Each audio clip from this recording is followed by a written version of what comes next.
헬로윈 기간 안전우려 보고서를 부당하게 삭제했다는 의혹을 받아온 서울 용산경찰서 간부가 숨진 채 발견됐습니다. 이런 가운데 보고서 삭제 지시가 당초 알려진 것보다 더 윗선인 서울경찰청 정보부장으로부터 내려온 정황이 포착됐습니다. 윤석열 대통령이 아세안과 G20 정상회의 참석을 위해 4박 6일 일정으로 동남아시아 순방길에 올랐습니다. 순방 기간 한미일 정상회담을 비롯해 한미 정상회담 일정도 소화합니다. 백악관은 한미 정상회담에서 사이버 해킹 등 북한의 광범위한 위협에 대한 논의가 집중적으로 이뤄질 거라고 밝혔습니다. G20 정상회의 기간에는 바이든 미 대통령과 시진핑 중국 국가주석이 처음으로 대면 회담을 진행합니다. 미국 경제가 인플레이션 정점을 지났다는 기대 속에 뉴욕 증시가 폭등했습니다. 개장과 동시에 3% 넘게 폭등한 우리 증시도 상승세를 이어가고 있습니다. 한국전력이 3분기에도 7조 원이 넘는 적자를 내서 올해 누적 적자가 21조 8천억 원을 기록했습니다. 연말까지 가면 올해 적자가 30조 원대를 기록할 수도 있다는 우려가 나오고 있습니다. 대기가 정체되면서 전국 대부분 지역의 초미세먼지 농도가 나쁨 단계를 보이고 있습니다. 주말에는 내일 새벽 제주도를 시작으로 비가 시작돼 내일 오후부터 일요일 오전까지 전국에 비가 내리겠습니다. 더 뉴스 2부 시작합니다. 앞서 속보로 전해드렸던 용산서 전 정보계장의 사망 소식 먼저 알아보겠습니다. 헬로윈 기간의 안전 문제를 우려하는 내용의 보고서를 삭제하도록 직원을 회유한 의혹을 받아온 용산서 전 정보계장이 오늘 자택에서 숨진 채 발견됐습니다. 극단적 선택으로 추정되고 있는데요. 취재기자 연결해서 자세한 소식 알아봅니다. 박정윤 기자. 네, 경찰청 특별수사본부입니다. 네, 자세한 소식 들어온 게 있습니까? 네, 오늘 낮 12시 40분쯤 서울 수유동에 있는 자택에서 전 서울 용산경찰서 정보계장 정모 씨가 숨진 채 발견됐습니다. 가족이 최초로 발견해 경찰에 신고했는데 정 씨는 극단적 선택을 한 거로 추정됩니다. 경찰청 특별수사본부는 헬로윈 인파가 많이 몰릴 거라고 경고한 경찰 정보보고서가 삭제된 경위를 수사하고 있습니다. 용산경찰서 정보과 직원이 참사 사흘 전에 헬로윈 기간 이태원에 대규모 인파가 몰릴 거로 예상된다는 내용의 보고서를 작성했는데 이 보고서의 원본이 참사 뒤 사무실 PC에서 사라진 겁니다. 오늘 숨진 채 발견된 정 전 계장은 보고서 원본을 삭제토록 회유했다는 의혹을 받고 있었습니다. 특별수사본부는 정 씨를 직권남용과 증거인멸, 업무상 과실치사상을 적용해 지난 6일 피의자로 입건했습니다. 이에 따라 정 씨는 그제 대기 발령 조치되기도 했습니다. 특수부는 최근 용산서 정보과 직원들을 참고인으로 불러 삭제 과정에 부당한 지시나 회유가 있었는지 여부를 조사해왔습니다. 특수부는 정모 계장의 사망과 관련해 입장문을 낼지 검토하고 있습니다. 지금까지 경찰청 특별수사본부에서 YTN 박정현입니다. 네, 이번에도 앞서 속보로 전해드렸던 소식 조금 더 자세하게 전해드리겠습니다. 라임 사태 핵심 인물인 김봉현 전 스타모빌리티 회장이 재판을 앞두고 전자발찌를 끊고 도주했습니다. 서울 남부지방검찰청은 오늘 오후 1시 반쯤 김 전 회장이 경기 하남시와 남양주 사이 팔당대교 인근에서 전자발찌를 끊고 사라져 추적하고 있다고 밝혔습니다. 김 전 회장은 오늘 오후 3시 서울 남부지방법원에서 횡령 혐의 등 1심 결심 재판을 앞두고 있었습니다. 김 전 회장은 앞서 재작년 5월 수원 여객과 스타모빌리티 자금 수백억 원을 빼돌리고 정치권과 검찰에 금품과 향응을 제공한 혐의 등으로 구속 기소됐습니다. 이후 지난해 7월 법원은 보증금 3억 원과 주거 제한, 도주 방지를 위한 전자장치 부착, 참고인과 증인 접촉 금지를 조건으로 석방했습니다.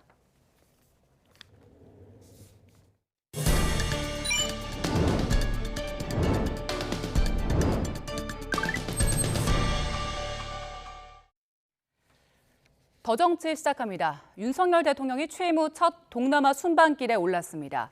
한미일 3국 정상회담 그리고 한미일 정상회담도 예정돼 있습니다.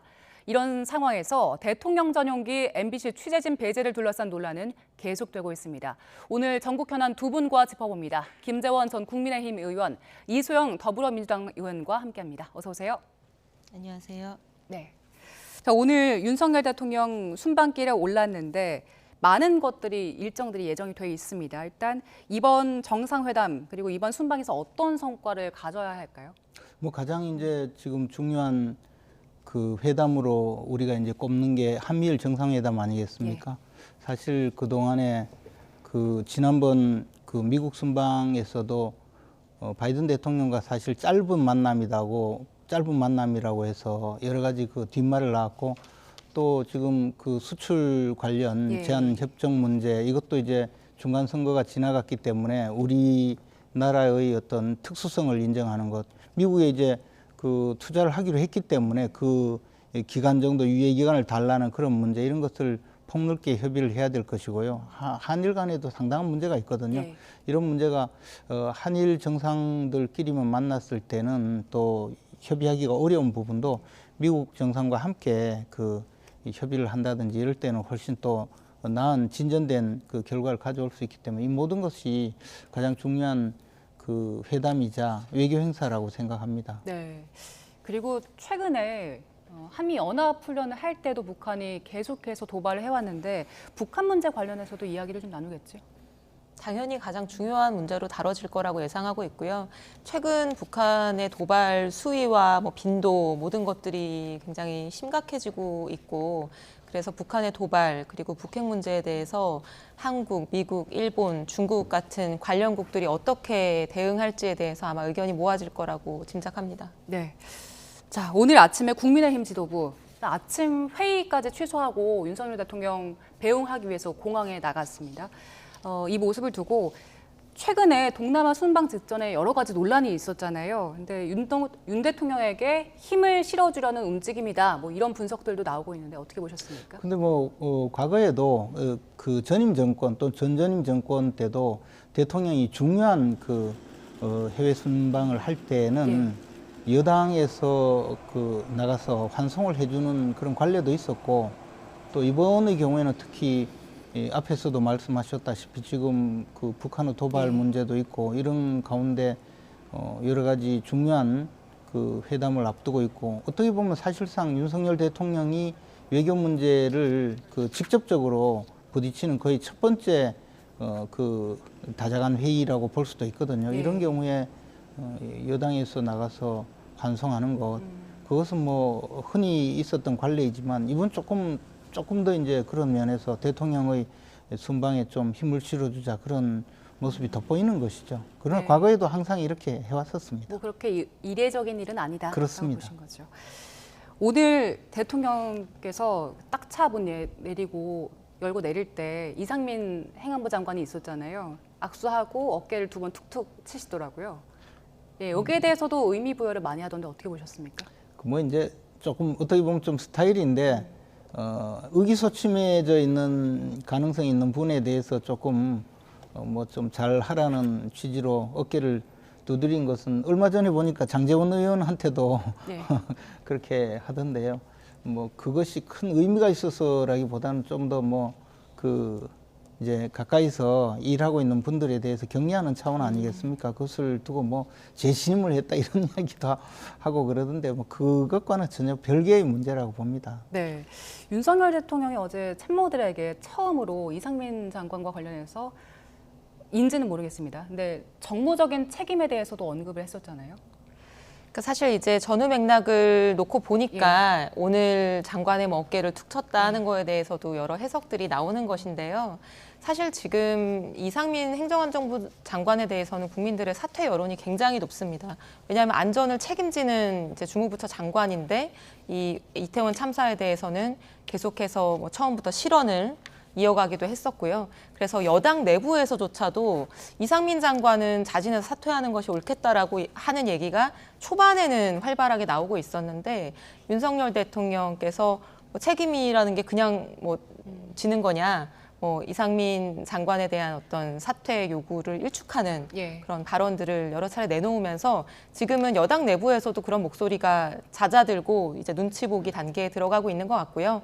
오늘 전반적인 저런 뭐 다정한 모습이랄까요? 이런 부분들에서도 이제 국민들께서 이상민 장관을 사퇴시킬 생각이 대통령에게 없구나라고 이렇게 이해할 수 있는 부분인 것 같습니다. 그런데 이제 제가 보기에는요, 이상민 장관의 경우에는 우리 이소영 의원님 말씀하셨다시피 국민의 그 생명과 안전을 책임지는 그런 주무부서 장관이거든요. 예.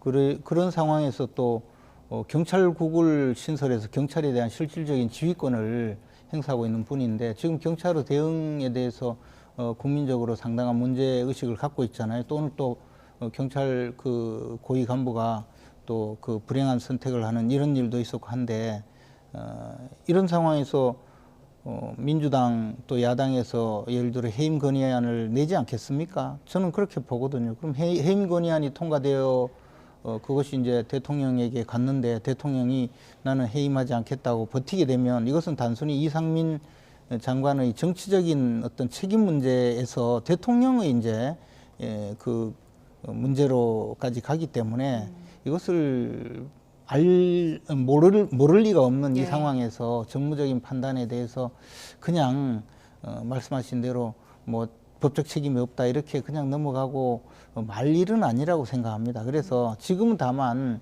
이상민 장관의 경질 요구 또는 뭐 파면하라 이런 데 대해서 조금 다른 이야기가 나오는 것은 현재 지금 아직도 그 희생자 유가족들에 대한 어떤 문제 또 사후 처리 문제 그다음에 지금 항상 이제 지금 사건에 대해서 조사가 진행되고 있지 않습니까? 이런 여러 가지 상황이고 현재 정기국회가 상당 부분 아직 진행 중이고 이런 복잡한 상황에서 이것이 사퇴론으로 가는 것을 좀 그 사퇴론으로만 가는 것에 대해서 조금 경계하는 그런 움직임이지 그것을 뭐 나는 이 사람 사임시키지 않겠다, 지키겠다 그런 의지를 100% 보이고 있다고 생각하지는 않습니다. 과도한 해석이다. 이런 예. 저는 말씀이신 거죠. 해임 건의안의 문제는 아닌 것 같고요. 뭐 사실 윤석열 대통령께서 야당의 해임 건의안을 뭐 신경 쓰시는 분이 아니시잖아요. 얼마 전에도 박진 외교부 장관에 대한 해임 건의안이 통과됐지만 뭐 거기에 대해서는 전혀 신경 쓰지 않는 모습을 보여왔고요. 저는 이걸 해임 건의안을 야당이 통과시켜야 대통령이 고려하고 검토하고 이래야 되는 문제가 아니고요. 서울 한복판에서 폭탄이 떨어진 것도 아니고 건물이 무너진 것도 아니고 156명이나 되는 분들이 아무 이유 없이 목숨을 잃었습니다. 그런데 이 정부에서는 누구 하나 자신의 책임을 통감하면서 자리를 내려놓는 사람이 한 명도 없습니다. 그래서 저는 이런 부분들을 국민들이 어떻게 느끼실까 이해한다면은 대통령이나 이상민 장관의 판단도 달라져야 된다고 생각을 합니다. 예. 아니 자, 제가 조금 오해가 있으신 것 같아서 이 말씀 꼭 드려야 되겠는데요. 제가 무슨 뭐 야당에서 해임 건의안을 통과시켜야 그때 그 해임 여부를 결정할 거라고 말씀드린 것이 아니고 어차피 이런 상황이 있기 때문에 정무적으로도 또 정치적인 책임에 대해서도 지금 그 밖으로 나오는 것처럼 책임이 없지 않느냐 그렇게 이야기하는 그런 기류가 아닐 거라는 이야기를 한 것이지 그것을 뭐 야당에서 해임 건의안을 통과시켜 비로소 결정할 것이다라고 이야기한 것이 아닙니다. 예, 알겠습니다. 이미 뭐 보도도 나오고 있지만 윤석열 대통령께서 여당의 뭐 의원들에게 어떻게 여당이 뭐 장관 하나 못 지키냐 뭐 이런 질책을 하기도 했다라고 하는 보도들이 지금 나오고 있지 않습니까? 뭐 부인하는 입장도 나오고 있지 않은 걸 봐서는 굉장히 개연성이 높다고 생각을 하는데 내 측근인 이 장관만큼은 지키겠다라고 하는 대통령의 의지가 사실 엿보이고 있는 상황인 것 같습니다. 네, 저희 갈 길이 멀어서요. 이제 MBC 전용기 이야기를 해보겠습니다. MBC 취재진들 순방길 전용기에서 배제한 문제 두고 순방 전부터 이야기가 참 많았는데 일단 민주당은 언론 통제다. 그리고 국민의힘은 MBC 왜곡 보도를 방어하기 위한 것이다라고 얘기를 하면서 이제 막 붙고 있는데 두 분의 의견을 좀 짧게 들어보겠습니다. 근데 저는 뭐 사실 이 자연스러운 상황은 아니라고 봐요. 그리고 과거에 이렇게 그 배제한 것이요. 예, 대통령 전용기의 탑승을 거절하는 경우는 뭐 거의 없었죠. 그리고 그것을 또 일각에서는 뭐 취재 거부다라고 하는데 뭐 그것도 아니고 저는 이제 취재에 대한 편의 제공을 협조하지 않겠다 뭐 그런 취지인 것 같아요. 그런데 이제 그런 결정까지 오게 된 과정에 대해서도 살펴보지 않고 이 상황을 뭐 치졸한 뭐 언론 탄압이니 이렇게만 몰고 가는 것이 적절한가에 대해서는 저는 좀 생각이 다르거든요. 어쨌든 MBC 방송의 태도가 그동안에 공영방송으로서 최소한의 금도를 지키지 않았다. 그리고 그 과정에서 엄청난 편파적인 보도를 하고 있었다라는 그런 문제의식이 많이 있었거든요. 그리고 그 점에 대해서 시정 요구를 끊임없이 했으나 오히려 더 편파적이고 왜곡하는, 사실을 왜곡하는 보도를 해왔다. 뭐 이런 취지에서 이제 이번 순방의 과정에 뭐 대통령 국익을 지키기 위해서라는 표현 같은 걸 좀 썼었는데 저는 뭐 그거보다도 언제까지 우리 언론이 이렇게 편파적이고 왜곡 보도를 하고 있는데도 그냥 참고 시정 요구 자체가 제대로 되지 않는 상황을 유지해야 되느냐, 그런 데 대한 문제 제기가 아닌가 생각을 합니다. 다만 방식에 대해서 뭐 이런 방식을 꼭 동원해야 되느냐 부분에 대해서는 조금 생각이 다를 수도 있다고 봅니다. 네. 저는 명백한 언론 통제이자 언론 탄압이라고 생각을 하고요. 전용기 탑승을 거부한 것은 편의 제공 문제가 아니고 취재를 제한한 것입니다. 지난번 6월 나토 순방 때도 전용기 안에서 기자들하고 간담회를 했었고요. 그 당시에 민간인이 이 전용기에 탑승해서 동행한 것이 논란이 된 것도 MBC 기자가 취재를 해서 보도가 된 것 아니겠습니까? 그런 보도의 기회 자체를 지금 제약한 것이죠. 그래서 저는 이해가 안 되는 것이 지금 윤석열 대통령이 이번이 3번째 해외 순방이거든요. 근데 이게 어떻게 보면 뭐 징크스라고 할 정도로 첫 번째 나토 순방 때는 그 민간인 동행 논란, 그리고 두 번째 뭐 미국, 영국, 캐나다 순방 때는 바이든 날리면 논란으로 모든 게 잠식됐었고요. 해외 순방만 다녀오면 이게 성과가 아니라 논란만 들고 들어오는, 지지율이 하락하는 이런 징크스 같은 현상들이 있었는데 지금 3번째 해외 순방도 뭘로 시작하고 있냐면요. 언론 탄압 논란, MBC 전용기 탑승 거부 논란, 이걸로 지금 시작을 하고 있어요. 저는 이게 굉장히 어리석은 거라고 생각을 하고 지금 MBC를 본보기로 삼아서 다른 언론들의 재갈을 물리는 겁니다. 우리에게 불리한 보도를 하거나 내 마음에 들지 않는 언론사가 있으면 이렇게 콕 집어서 배제하고 골탕 먹이고 왕따시키고 이게 대통령실이 할 일입니까? 저는 정말 실망스러운 결정이라고 생각을 하고요. 보도에 만약에 잘못이 있었다라고 한다면은 법적으로 정해져 있는 절차를 거치면 됩니다. 언론중재법이 존재하고요. 정정보도 신청을 할 수도 있고 손해가 있으면 손해배상을 청구할 수도 있어요. 이런 다른 사람들, 다른 기관들이 적법하게 거치는 법적 절차 대신에 이렇게 취재 기회를 제한하고 왕따시키고 비난하고 이거는 누가 봐도 언론 탄압이고요. 제가 오버랩되는 장면은 작년에 민주당이 가짜뉴스에 대해서 처벌하는 내용을 담은 언론중재법을 통과시키려고 할 때 국민의힘의 모든 국회의원들이 로텐더홀에서 피켓을 들고 언론재갈법을 도저히 받아들일 수 없다. 언론의 자유를 보장하라 그랬거든요. 근데 지금 윤석열 대통령이 하고 있는 게 뭡니까? 가짜뉴스라고 MBC의 보도를 주장하면서 그 가짜뉴스 했다라고 하는 언론은 취재 기회조차 주지 않겠다는 거 아니에요? 이게 언론 재갈이 아니면 뭐죠? 저는 이게 전형적인 내로남불이라고 생각을 합니다. 예, 아니 근데 취재를 탄압한다고 하는데 전용기에 함께 가지 않는 것은 취재를 그 편의를 제공하지 않는 것이겠죠. 그리고 또 하나는 전용기 내에서 간담회를 한다. 그것은 어차피 풀 기자다. 몇 명이 그 현장에서 전부 동영상 촬영해서 모든 언론사에 제공하고 그다음에 그 녹취록도 다 제공하는 것 아니겠습니까? 그 자체로 취재가 안 되는 것도 아니고 저는 이제 그런 문제보다도 가짜뉴스 이야기 하셨는데 가짜뉴스를 가장 많이 공표한 언론사가 어디냐. 그리고 또 가짜뉴스 그때 당시에 가짜뉴스 방지를 위한 법안을 낸 분은 그 후로 가짜뉴스를 가장 많이 생산하는 또 의원님으로 지금 나타나고 있잖아요. 과연 정말 진정성이 있는 이 언론의 중립적이고 독립적이고 그리고 객관적으로 공정한 보도를 도와주려고 하느냐. 저는 그런 점에서 의문이라는 거죠. 지금 민주당이 언론 자유, 언론 탄압하지 마라 이렇게 이야기하지만 사실은 그 반대의 정치적인 반사 이익을 누리는 그런 효과도 갖고 오고 있는 것 아닙니까? 그러니까 네. 이 문제에 대해서 물론 저도 아까 말씀드렸듯이 방식에 대해서 생각이 다를 수도 있다고 말씀드렸지만 그러나 근본적으로 공영방송이 지금까지 보도한 태도를 보면 역사적으로 이런 일이 없었거든요. 그래서 그런 점에 대한 문제 제기다. 그리고 그 점에 대해서 MBC 측에서도 시정을 하려는 최소한의 어떤 모습이 있어야 되지 않느냐. 오히려 뭘 잘못했냐는 식으로 더 심한 보도 태도로 나오고 더 나가서 언론 중재 요청했잖아요. 근데 중재 거부가 됐잖아요. 그런 식으로 그냥 끝까지 가자는 식인데 이것이 어떻게 해결이 되겠습니까? 그러니까 최소한의 또 조치도 하는 것이지. 네.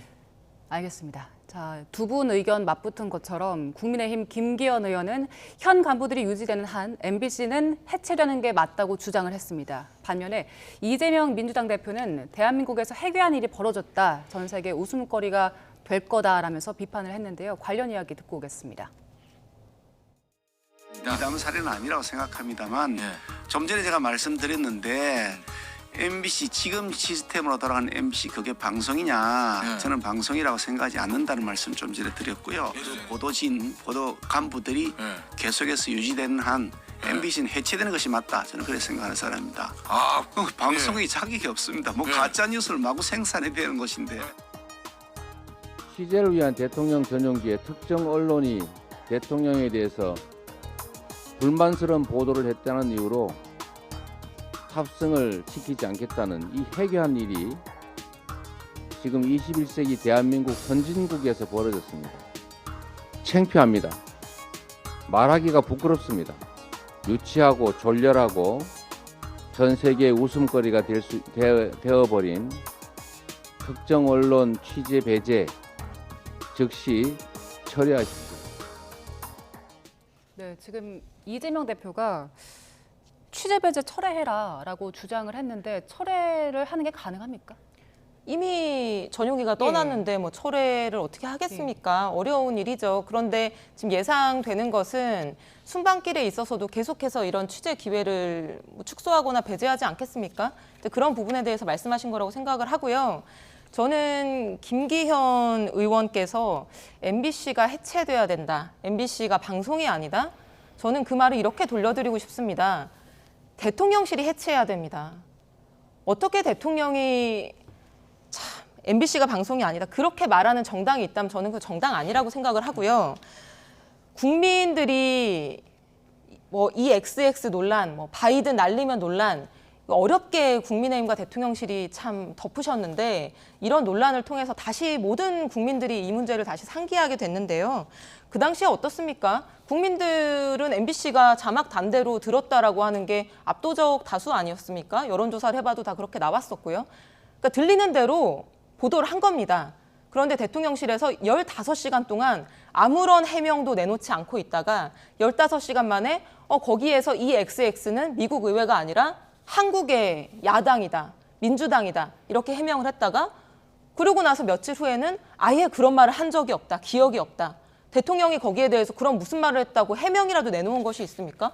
아무런 그 사실의 진상이나 사실관계에 대해서 해명조차 지금 몇 달이 지난 지금까지도 내놓지 못하고 있으면서 뭐가 가짜뉴스라는 겁니까? 뭐가 방송이 아니라는 거예요. 그런 주장은 궤변이고요.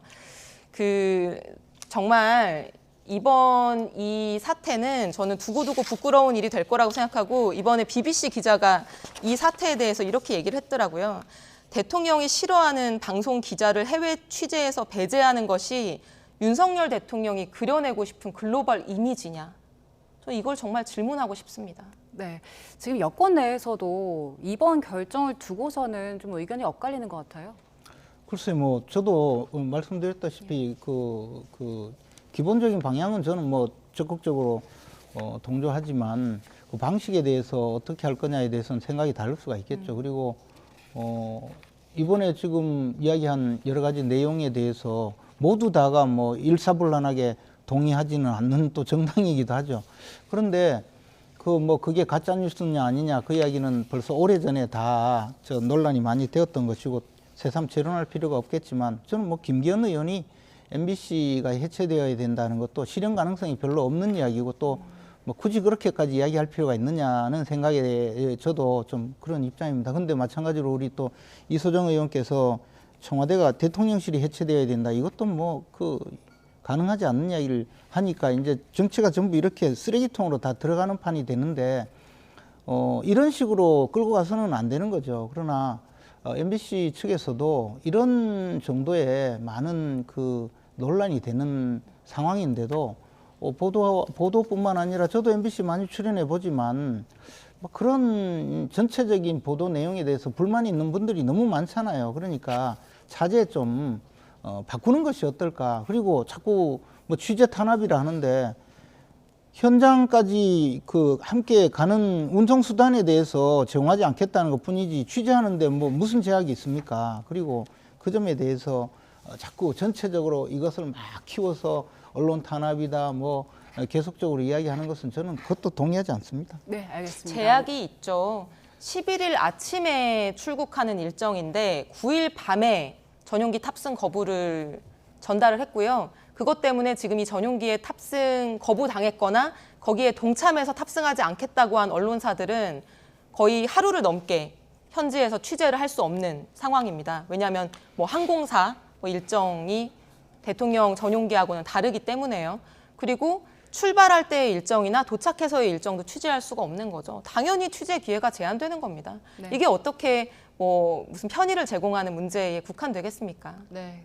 오늘 윤석열 대통령 국정 지지율 조사가 나왔는데 갤럽 조사입니다. 저희 그래픽 보여주시죠.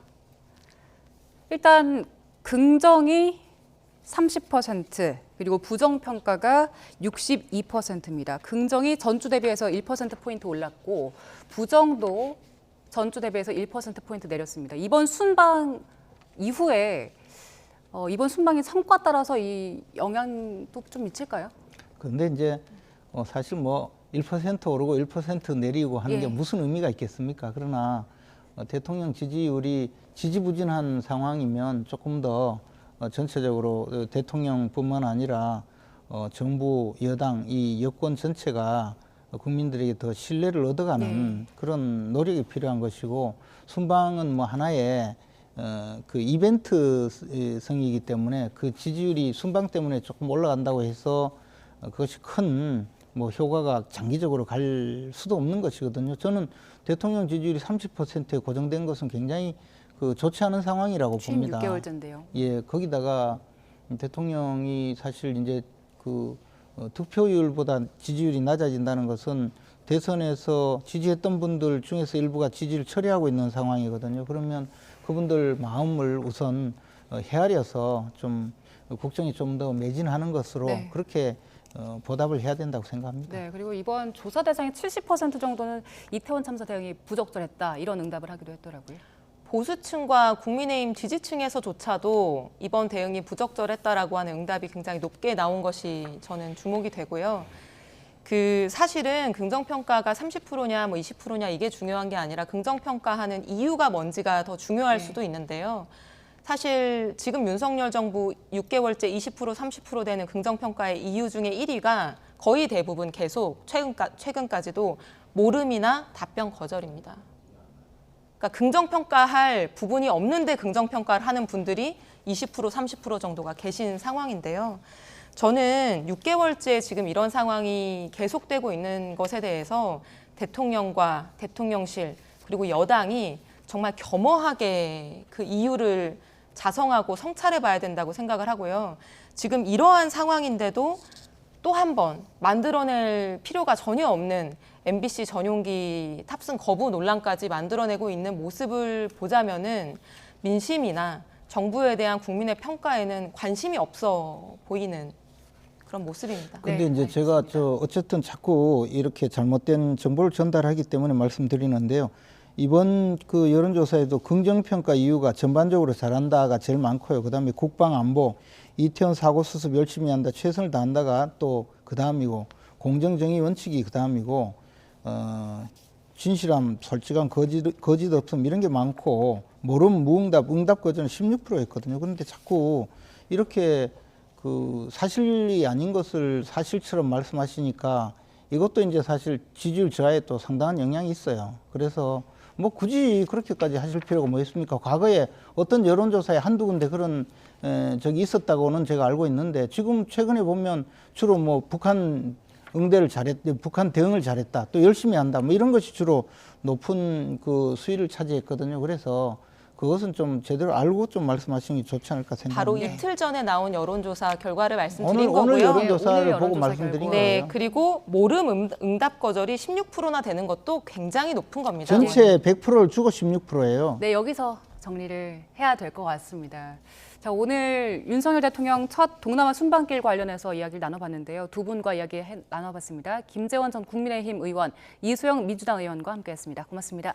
감사합니다.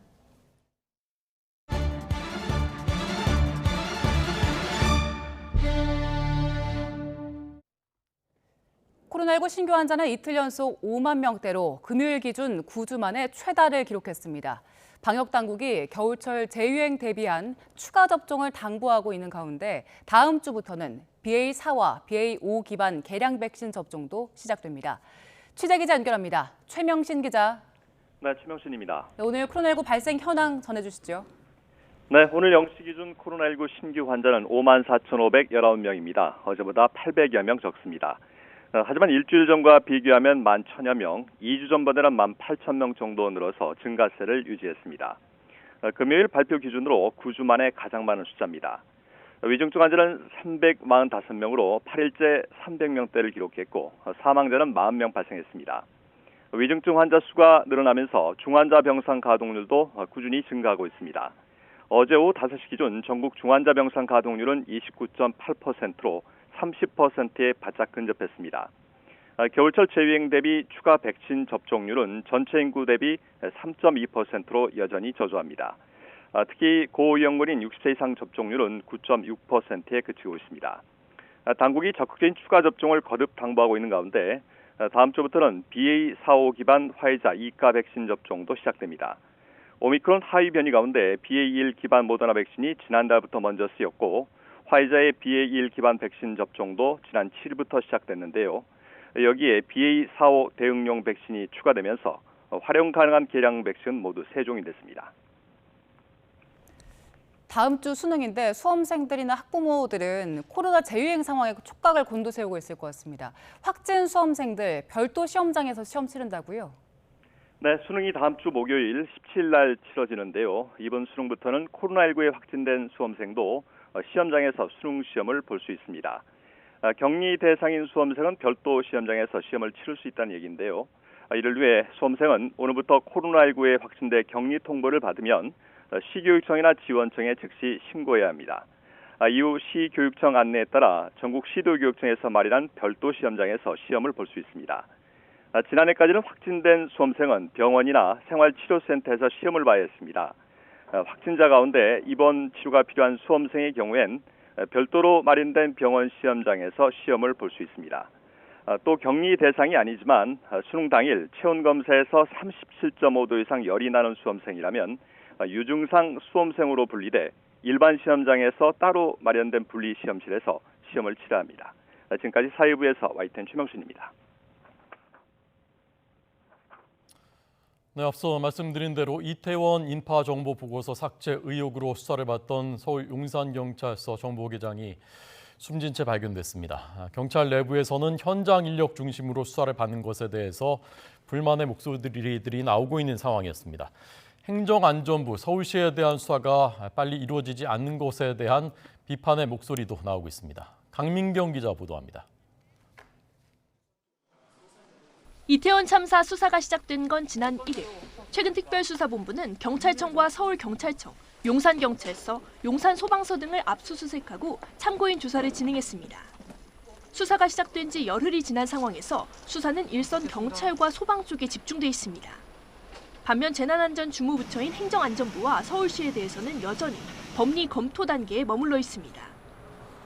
이를 두고 경찰 안에서는 특별수사본부가 일선 현장에만 수사를 강하게 밀어붙이고 있다는 볼멘 소리가 나오고 있습니다. 경찰 내부망에는 정치권이 너무 경찰 책임으로만 여론몰이를 한다거나 국가와 행정안전부 그리고 지방자치단체야말로 재난과 국민안전의 책임자라는 비판까지 나옵니다. 한 예로 특수본이 용산경찰서 정보과의 인파우려 보고서 원본 삭제 의혹 수사에 집중하는 걸 들고 있습니다. 성과를 위해 마치 일선 경찰서가 보고서 자체를 은폐한 것처럼 몰아간다는 주장입니다.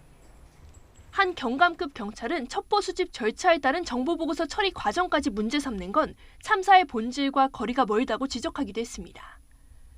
특수본이 비번인데도 현장에 나온 최성범 용산 소방서장의 늑장 대응을 문제 삼는 거에 대해서도 소방 안에서는 반발이 커지고 있습니다. 이른바 윗선을 향한 수사에 대해 특수본은 고심을 거듭하고 있습니다. 주체가 없는 행사이기 때문에 관리 책임이 없다는 정부와 지자체의 초기 논리는 윤 대통령 발언에서 어느 정도 정리가 됐습니다.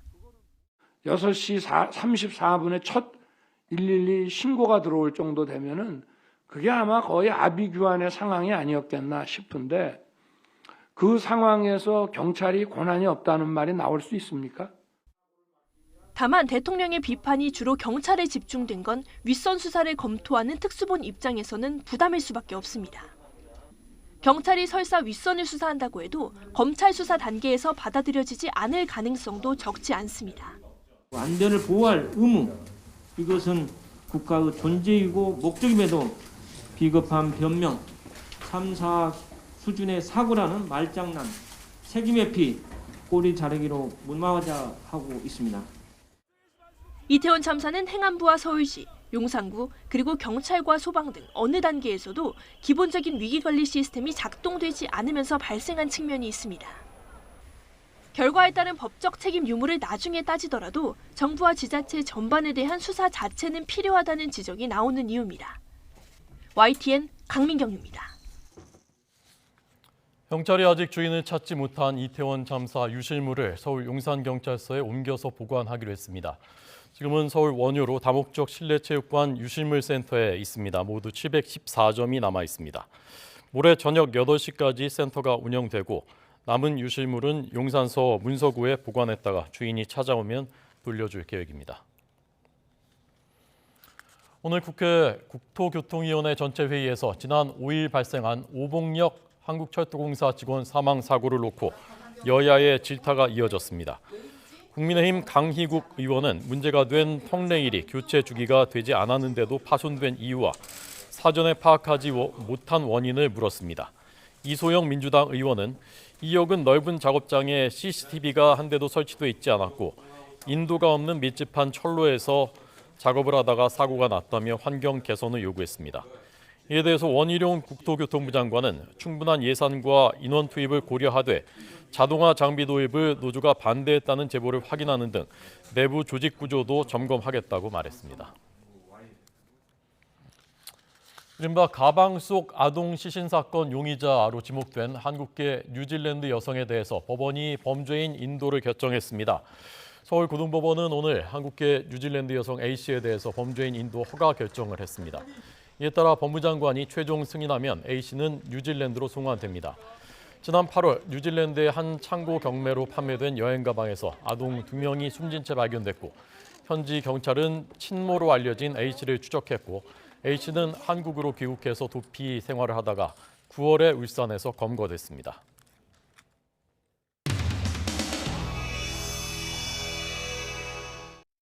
특정 언론사에 대해서 대통령 전용기 탑승을 배제하면서 좀 논란이 되고 있는데 해외 순방을 하는 것은 그것이 중요한 국익에 걸려 있기 때문입니다. 그 취재 편의를 제공해 온 것이고 그런 차원에서 받아들여 주시면 되겠습니다. 언론 탄압 즉각 중단하라! 보도 언론사의 탑승을 치졸하게 불허하는 이 큰 장렬 소인배 같은 보복 행위마저 이어갑니다. 명백한 보도 자유의 침해이고 헌법상 언론의 자유 침해입니다. 그리고 아시다시피 대통령 가실 때 여객기 탑승하는 비용을 다 언론사에서 댑니다. 비용을 다 대는데 무슨 자산 문제하고 무슨 관계가 있어요? 언론사. 특별히 말씀 제가 다 드렸기 때문에 기자 출신이시니까 어제 MBC 언론인에게도 책임 의식이 있어야 되는 것입니다. 언론 통제라는 비판에 대해서 언론 통제라고 생각하죠.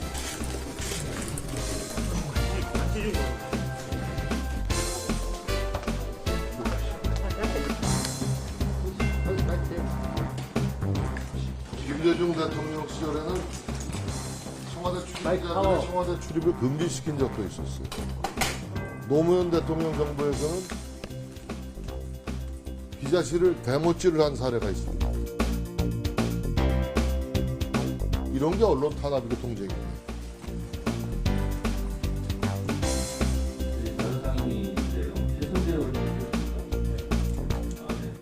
의사진행 발언이요? 네네. 대통령실에서 특정 언론사에 대해서 취재 현장을 그것은 의사진행 발언하고 있는데 아니 들어보세요. 그리고 나서 이건 이야기하시면 되잖아요. 아니 왜 끼어들어요? 잠깐. 아니 제가 이야기를 하면 의사진행반을 걷어가지고 반박하시면 될 거 아닙니까? 잠깐만요. 의사진행반은 오늘은 예산 관련입니다. 위원장님도 너무 한쪽으로 판단해서는 안 된다 이런 말씀을 드리고 싶습니다. 그 토픽에 맞게 해주십시오. 자, 제가 한쪽으로 판단할지 두 쪽으로 판단할지는 듣기 전에 어떻게 그걸 또 판단합니까?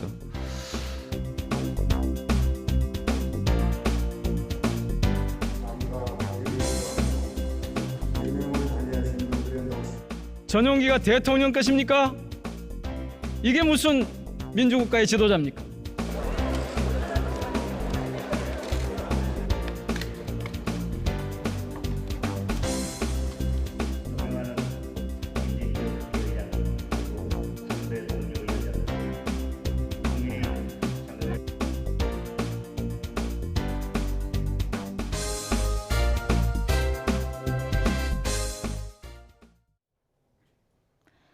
오들면서 대기질이 점차 나아지고 있습니다. 하지만 여전히 인천과 경남에는 초미세먼지 주의보가 내려져 있고 밤사이 대기가 정체되면서 공기는 다시 탁해질 것으로 보이는데요. 미세먼지는 내일 오후에 전국에 비가 내리면서 점차 해소가 되겠습니다. 내일 새벽 제주도에서 비가 시작돼 오후에는 내륙으로 확대하겠는데요.